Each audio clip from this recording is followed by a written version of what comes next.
बिना से ध्वनि जब निकलते हैं, तेरे बिना से ध्वनि जब निकलते हैं, मेरे पाँव ज़मीं पर थिरकते हैं, तेरे पाँव ज़मीं पर थिरकते हैं।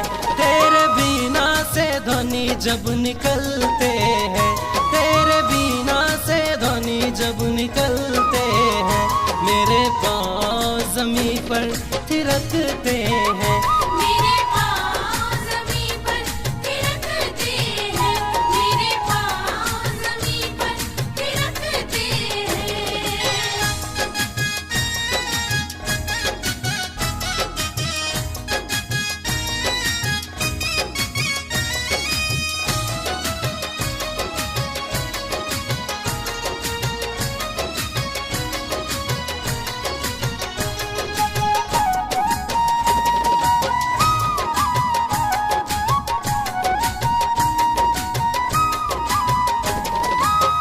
सुर और राग क्या है न जानू, कौन बनाया है ना पहचानू, तेरे धुन से मिले शांति, सबके हाल तू है जानती।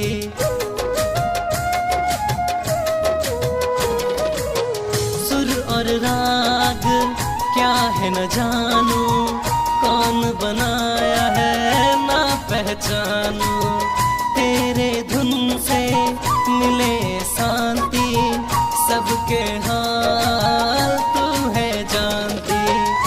तेरे चरणों में सर सब नवाते हैं, तेरे चरणों में सब सर नवाते हैं, मेरे पाँव ज़मीं पर थिरकते हैं। मेरे पाँव ज़मीं पर थिरकते हैं।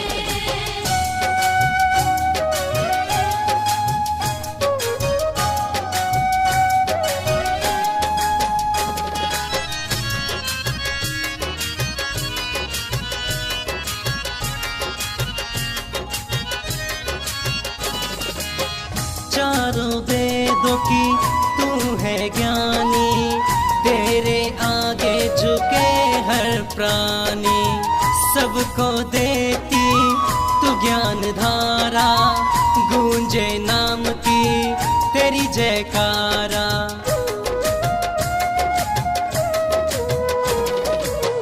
चारों वेदों की तू है ज्ञानी, तेरे आगे झुके हर प्राणी, सबको देती तू ज्ञान धारा, गूंजे नाम की तेरी जयकारा। तुझसे आस के दीप जलाते हैं, तुझसे आस के दीप जलाते हैं, मेरे पाँव ज़मीं पर थिरकते हैं। मेरे पाँव ज़मीं पर थिरकते हैं।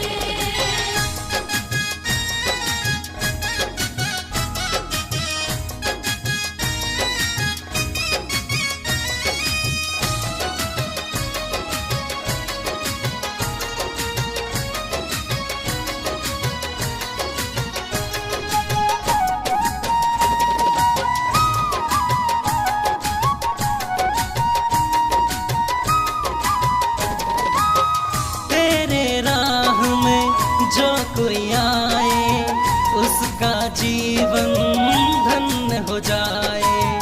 सोया किस्मत तुम जगा दे, शशि के ऊपर ध्यान दे दे।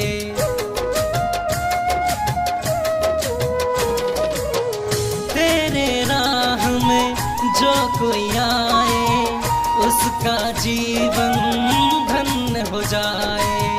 सोया किस्मत तुम जगा दे, शशि के ऊपर ध्यान दे दे। अजय गीत सदा तेरे गाते हैं, अजय गीत सदा तेरे गाते हैं, मेरे पाँव ज़मीं पर थिरकते हैं। मेरे पाँव ज़मीं पर थिरकते हैं।